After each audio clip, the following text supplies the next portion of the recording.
CPIയുടെ ഈ എതിർപ്പുകളെല്ലാം അവഗണിച്ചുകൊണ്ട് എന്തുകൊണ്ടായിരിക്കും PM3-യില് കേരളം ഒപ്പുവയ്ക്കാൻ തയ്യാറായത്? നമ്പർ 1, 1466 കോടി രൂപ ഈ പദ്ധതി നടപ്പാക്കുകയാണെങ്കിൽ അതിലൂടെ നാം ചെയ്യുന്നത്, അല്ലെങ്കിൽ കേരളം ചെയ്യുന്നത്, BJPയുടെ കാവ്യവൽകൃത ദേശീയ വിദ്യാഭ്യാസ നയം പൂർണ്ണമായിട്ട് സമൂലമായിട്ട് കേരളത്തിൽ നടപ്പാക്കുക എന്നുള്ളതായിരിക്കും. ഈ 1466 കോടി രൂപയ്ക്ക് നമ്മൾ കൊടുക്കേണ്ട വില ഏതാണ്ട് അതാണ്. അപ്പൊ ഈ പണം വേണം. തെരഞ്ഞെടുപ്പ് അടുക്കുമ്പോഴേക്ക് എന്തെങ്കിലും കാണിച്ചു കൂട്ടുന്നതിന് കാശ് വേണം. അതിന് ഈ കാശ് ഉപയോഗിക്കാം. വകമാറ്റി ചെലവഴിച്ചാണല്ലോ നമ്മുടെ പരിചയം, അതാണല്ലോ നമ്മുടെ രീതി. അപ്പൊ ഈ 1466 കോടി രൂപ കിട്ടിയാൽ അത്യാവശ്യം അടുത്ത തെരഞ്ഞെടുപ്പ് ലാക്കാക്കിയുള്ള ചില പ്രവർത്തനങ്ങൾ നടപ്പാക്കാൻ കഴിയും. അതിനുവേണ്ടിയാണ് കേരളത്തെ ഇവര് ഒറ്റിക്കൊടുത്തത്. ഒറ്റിക്കൊടുത്തെന്ന് തന്നെ പറയണം. പണ്ട് 30 വെള്ളിക്കാശിന് വേണ്ടി യേശുവിനെ ഒറ്റിക്കൊടുത്ത യൂദാസ് ഇസ്കരിയോത്താവിന്റെ റോളാണ് നിങ്ങൾ നടപ്പാക്കിയത് CPM. അത് മറക്കരുത്. രണ്ടാമത്തെ കാരണം ഒരുപക്ഷെ അതാണ് വളരെ പ്രധാനപ്പെട്ടത്. CPM-ന് ഇപ്പോൾ ഡൽഹിയിലുള്ളവരുടെ പുതിയ യജമാനന്മാരുടെ പ്രീതി പിടിച്ചു പറ്റണം. ഡൽഹിയിലെ യജമാനന്മാരെന്ന് പറയുമ്പോൾ CPM-ന്റെ പോളിറ്റ് ബ്യൂറോ എന്നോ കേന്ദ്ര കമ്മിറ്റി ഒന്നൊന്നും വിചാരിക്കണ്ട. തെറ്റിദ്ധാരണകളൊന്നും വേണ്ട. അത് BJP ആണ്, മോഡിയുടെ സർക്കാരാണ്, മോഡിയാണ്, അമിത്ഷാണ്. അവരുമായിട്ടാണ് ഇപ്പോൾ ആലോചനകള്, ചർച്ചകള്, തീരുമാനങ്ങള്. ഈ PM3-യിൽ ഒപ്പുവയ്ക്കുക എന്നുള്ളത് പ്രധാനമന്ത്രിയും മുഖ്യമന്ത്രിയും തമ്മിലുള്ള ചർച്ചയിലെടുത്ത തീരുമാനമാണ്. ഒപ്പുവെച്ചേക്കാവേ എന്ന് പറഞ്ഞതാ. അങ്ങനെ പറയാതിരിക്കാൻ പറ്റത്തില്ല കേട്ടോ. അങ്ങനെ എന്തെങ്കിലും ഇടങ്കേട് കാണിച്ചാൽ കളി മാറും. തെരഞ്ഞെടുപ്പ് വരാൻ പോകുമ്പം ലാവ്ലിൻ കേസ് ഇഞ്ഞു പൊങ്ങി വരും. ലാവ്ലിൻ കേസിൽ പിണറായി വിജയനെ വിചാരണയ്ക്ക് വിധേയനാക്കണമെന്നാണ് ഈ ലാവ്ലിൻ കേസിലെ ആവശ്യം. 40 തവണയത് സുപ്രീം കോടതി മാറ്റിവെച്ചതാ. കോടതി ഇപ്പൊ അതങ്ങ് പരിഗണിക്കുകയും വിചാരണയ്ക്ക് വിധേയനാകട്ടെ എന്ന് പറയുകയും ചെയ്താല് കാരണഭൂതർ മൂക്കും കുത്തി താഴെ വീഴും. LDF അതോടെ മൂക്കും കുത്തി താഴെ വീഴും. CPI അല്ല അവരുടെ പ്രശ്നം. മനസ്സിലായില്ലേ? ഉടനെ എക്സാലോജിക്കിങ് പൊങ്ങി വരും. 1.72 കോടി രൂപ ചെയ്യാത്ത സേവനത്തിന് വാങ്ങിച്ച പ്രതിഫലം, കരിമണൽ കമ്പനിയിൽ നിന്ന് മുഖ്യമന്ത്രിയുടെ മകളുടെ കമ്പനി വാങ്ങിച്ച കാശ്, പിന്നെ നമ്മുടെ മുഖ്യമന്ത്രിയുടെ മകനെതിരായിട്ട് പുറത്തിറങ്ങിയ ED സമൻസ് 2.5 കൊല്ലം മുമ്പാണ് ഇറങ്ങിയത്. ഇപ്പോഴെങ്ങനെയാണ് ആ സമൻസ് ചോർന്നത്? വെറുതെ അങ്ങ് ചോർന്നതാ? അല്ലെങ്കിൽ മലയാള മനോരമയുടെ ലേഖൻ നടന്നുപോയപ്പം റോഡിൽ കിടന്ന് കിട്ടിയതാണോ ആ സമൻസിന്റെ കോപ്പി? അല്ലല്ലോ. അതിന്റെ പിന്നിലെ കളിയേ എന്തായിരുന്നു? ഇപ്പൊ വല്ലതും പിടുത്തം കിട്ടി വരുന്നുണ്ടോ? ഇതൊക്കെ ഒന്ന് പരിഹരിച്ചെടുക്കാനാണ് നമ്മൾ ഇടയ്ക്കിടയ്ക്ക് നരേന്ദ്രമോദിയായിട്ടും അമിത്ഷായുമായിട്ടൊക്കെ നമ്മൾ ചില ചർച്ചകൾ നടത്തുന്നത്. അപ്പൊ PM3 ഒപ്പുവെച്ചേ പറ്റൂ. നമ്മൾ കേരളത്തിലെ ജനങ്ങളെയും ഒറ്റിക്കൊടുക്കും, CPI ഒറ്റിക്കൊടുക്കും. എന്താ സംശയം? അതായിരുന്നു പ്രധാന കാരണം. ഇനിയത്തെ കാരണം, അടുത്ത തെരഞ്ഞെടുപ്പിൽ ചില തെരഞ്ഞെടുക്കപ്പെട്ട മണ്ഡലങ്ങളിൽ CPM സ്ഥാനാർത്ഥികൾക്ക് വോട്ട് ചെയ്യാൻ BJP അണികൾക്കൊരു തടസ്സമുണ്ടാവരുത്. നമ്മളിതിന് ധാരണകൾ ഉണ്ടാക്കാൻ പോവാ.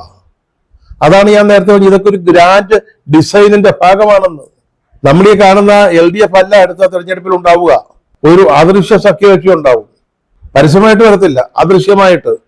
അന്തർധാര എന്നൊക്കെ പറയുന്നത് അതാണ്. ഈ അദൃശ്യ കക്ഷിയെ കുറിച്ചാണ് പറയുന്നത്. അപ്പൊ അവരുണ്ടാവും. അപ്പൊ അവർക്ക് CPM-ന്റെ സ്ഥാനാർത്ഥികൾക്ക് വോട്ട് ചെയ്യാനൊരു വിഷമം തോന്നരുത്.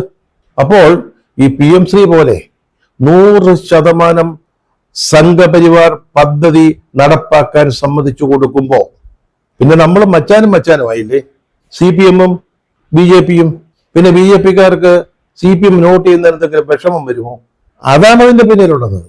അടുത്ത ലക്ഷ്യം എന്ന് പറയുന്നത് ഇതോടെ CPI-യുടെ വരി ഉടയ്ക്കണം, അതില്ലാതാക്കണം, നാണം കെടുത്തി അധിക്ഷേപിച്ച് അവരുടെ മിണ്ടാട്ടം മുട്ടിക്കണം. CPI ഇടതുപക്ഷ മുന്നണി വിട്ട് പുറത്തു പോവുകയില്ലെന്നാണ് CPM-ന്റെ വിചാരം. അപ്പൊ അവരെ അവിടെ ഇട്ട് ശരിപ്പെടുത്തണം. മനസ്സിലായില്ലേ?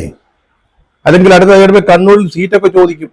ഇവ കാഞ്ഞങ്ങാട് കഴിഞ്ഞാല്, നാദാപുരവും കഴിഞ്ഞാൽ പിന്നെ CPI-യുടെ കൊടി കാണണമെങ്കിൽ പട്ടാമ്പിയിൽ എത്തണമെന്നാണ് ഓർമ്മ. ഇടയ്ക്ക് വേറെ മണ്ഡലങ്ങളുണ്ടോ എന്ന് ഇപ്പോ ഓർമ്മയിൽ കിട്ടുന്നില്ല. അപ്പൊ അടുത്ത തവണ അങ്ങ് വടക്കൻ മലബാറിന്റെ കുറച്ചുകൂടെ പ്രാതിനിധ്യം വേണമല്ലോ CPI-ക്ക്, അതൊക്കെ ചോദിക്കും. മനസ്സിലായില്ലേ? പിന്നെ ഇവന്മാർക്കൊരു തോന്നലുണ്ട്, ഇടതുപക്ഷ മുന്നണിയിലെ എന്തോ തിരുത്തൽ ശക്തിയാണ്. കുറെ കാലം സഹിച്ചു, എന്തെങ്കിലും പറഞ്ഞോട്ടെ എന്ന് വിചാരിച്ചതാ. അങ്ങനെ തിരുത്തൽ ശക്തി കളിക്കൊന്നും വേണ്ട ഇടതുപക്ഷ മുന്നണിയിൽ CPI. മനസ്സിലായില്ലേ?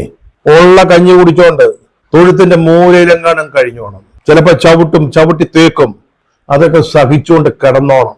അതാണ് CPI-യെ കേരള സമൂഹത്തിന് മുമ്പിൽ ഒന്നുമല്ലാതാക്കുക. അതാണ് MP ഗോവിന്ദൻ മാഷ് ചോദിച്ചത്, എന്ത് CPI, എന്തോന്ന് CPI എന്ന്. ഈ PMC കരാറിൽ കേരളം ഒപ്പുവെച്ച രീതി ഒന്ന് നോക്കൂ. CPM ആദ്യമേ പറഞ്ഞു ഇതൊരു ഡിപ്പാർട്ട്മെന്റൽ കാര്യമാണ്, ഡിപ്പാർട്ട്മെന്റലായിട്ട് അങ്ങ് ചെയ്താൽ മതിയെന്ന്. അതുകൊണ്ട് പൊതുവിദ്യാഭ്യാസ സെക്രട്ടറി ശ്രീമതി വാസുകി അവിടെ ചെന്ന് ഒപ്പുവെച്ചു.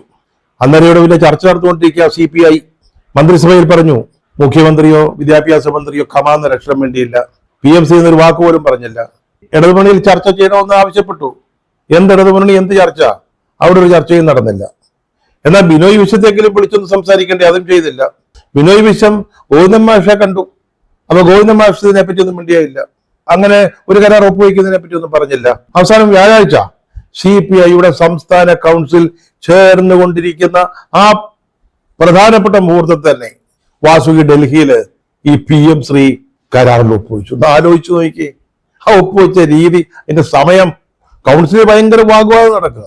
അവിടെയാണ് ഒരംഗം പറഞ്ഞത് നമ്മൾ മന്ത്രിമാരെ ഇനി പിൻവലിക്കണമെന്ന് മന്ത്രിസഭയിൽ നിന്ന്. അപ്പൊ വിനോയ് വിശ്വം പറഞ്ഞു, ഒരു കാരണവശാലും നമ്മുടെ എതിർപ്പ് അവഗണിച്ചുകൊണ്ട് ഈ PM-ശ്രീ ഒപ്പുവെക്കാൻ പോകുന്നില്ലെന്ന്. സ്റ്റേറ്റ് കൗൺസിൽ അംഗങ്ങളെ അങ്ങനെയാണ് അദ്ദേഹം ആശ്വസിപ്പിച്ചത്.